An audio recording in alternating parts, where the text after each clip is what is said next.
In this video, I will show you how to open the Task Manager on Windows 11. This should be a quick and easy tutorial to follow, but before we do continue, please consider leaving a like on the video and also subscribing to the channel. I really do appreciate it. To open the Task Manager on Windows 11, there's two ways you can do this. So what you can do from your desktop is come down to your search box in the taskbar at the bottom. In the search box, just simply type Task Manager. You're going to see it come up underneath Best Match, and then just give it a click, and that's going to open up the Task Manager. Another way to do this is to just simply right click onto a blank space of your taskbar, and you're going to see an option come up which says Task Manager as well. Give that a click, and that's also going to open up the Task Manager. From here, you can see all your processes that are running and how much CPU and memory and things like that is using. This is also a great way to close down programs that have maybe crashed or are not responding. So if you simply click onto any of these running processes, you will see an option at the top right hand corner to end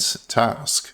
So that's how to open Task Manager on Windows 11. With that being said, I hope this quick tutorial did help you out today. And if this did help you out, I would really appreciate it if you was to consider dropping down below the video, leaving a like, and also subscribing to the channel. With that being said, I just want to take a minute. Thank you guys for watching this quick tutorial, and I will see you in the next video.